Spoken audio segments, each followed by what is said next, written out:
اچھا، یہ جو تحریک انصاف میں لڑائی ہے کاظمی صاحب، اس کے اوپر ذرا بتائیے گا، کیونکہ اب عید کے بعد کہا جا رہا ہے کہ تحریک عمران خان صاحب نے کہا ہے کہ وہ شروع کریں گے حکومت کے خلاف. تو آپ کو لگتا ہے کہ اس وقت جو صورتحال تحریک انصاف کے اندر ہے، کوئی احتجاجی تحریک آگے بڑھ پائے گی؟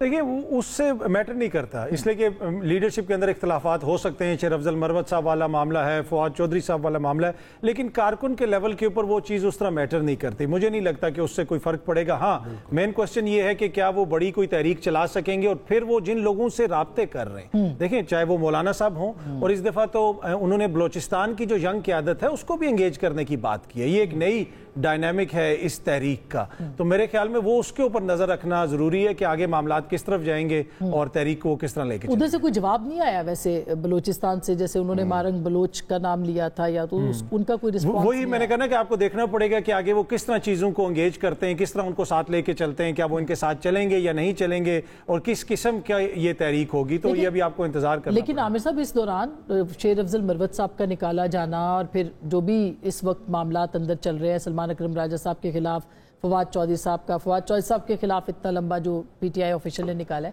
تو یہ مختلف دھڑے نہیں بن جائیں گے جماعت کے اندر؟ اور کے پی میں تو بنے ہوئے اس وقت. دیکھیں، سیاست میں اور سیاسی پارٹیوں میں ہمیشہ اختلافات، گروپنگ رہی ہے، ہر پارٹی میں ہے، کیونکہ ہم ایک طرح سے حالت جنگ میں ہیں.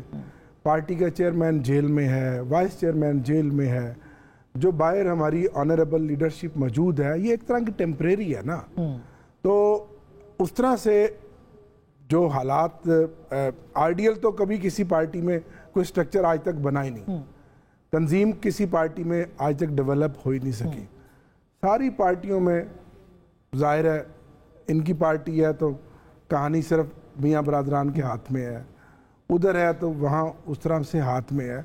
تو وہ بھی ایک تنظیم کے اندر ایک ڈسپلن کا بھی فقدان ہے. بالکل صحیح بات ہے، لیکن عامر صاحب جو ابھی جو لسٹ آئی جس میں لوگوں کو 26ویں ترمیم والے لوگ جو تھے ان کو نکالنے کی بات کی گئی، اس میں زین قریشی صاحب کا نام نہیں تھا، حالانکہ وہ بھی اسی طرح سے. تو یہ پارٹی کے اندر اس بات کے اوپر بات ہو رہی ہے. جی، بات ہو رہی ہے، لیکن اس میں بھی ابھی کوئی ابہام ہے اس لسٹ میں.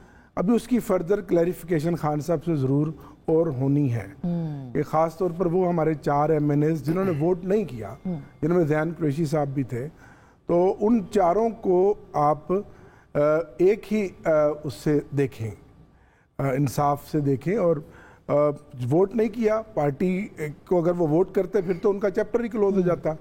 تو میں ذاتی طور پہ سمجھتا ہوں کہ ان 4 کے ساتھ پارٹی کو رعایت دینی چاہیے، اور وہ 5 لوگ جو پارٹی کے اگینسٹ ووٹ کر گئے اور حکومتی بینچوں پہ جا کر بیٹھ گئے، تو وہ تو بات ہی ختم ہو گئی. تو آگے بھی جو حالات ہیں اور جو پیدا کیے گئے ہیں، اسی لیے یہ آپ کو تھوڑا سا پارٹی کے اندر اور یہ سوشل میڈیا اور یہ باقی ساری چیزیں لگتی ہیں. سوشل میڈیا کی جو کاظمی صاحب نے بات کی، کمانڈ، اتھارٹی، ورکرز جو ٹو کرتے ہیں لائن، وہ صرف عمران خان. بالکل درست. یہ تو وہ وہاں پر Imran Khan means P T I نا.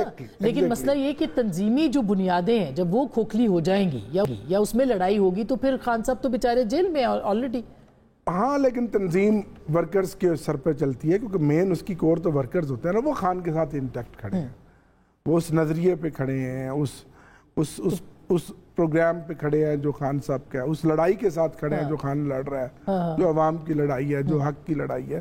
تو یہ چھوٹے موٹے اختلافات تو ہر جگہ رہتے ہیں. اس کا مطلب ہے کہ عید کے بعد حکومت تیار رہے کہ ایک بڑے اپوزیشن اتحاد کے ساتھ ایک بڑی تحریک چلائیں گے. مولانا، یہ میں نے بات کری ہے، مولانا سمیت ہوگی یا مولانا کے بغیر ہوگی؟ کوشش تو کریں گے کہ پولیٹیکلی ہم، اور یہی اپوزیشن کی کامیابی ہوتی ہے. اب مجھے بھی خان صاحب نے ریسنٹلی اس کمیٹی کا ممبر بنایا جو پولیٹیکل انگیجمنٹ کمیٹی ہے، کہ ہم ان تمام لوگوں کو ساتھ ملا کر اور پھر ایک تحریک چلائیں. بڑا چیلنج ہوگا آپ کے لیے.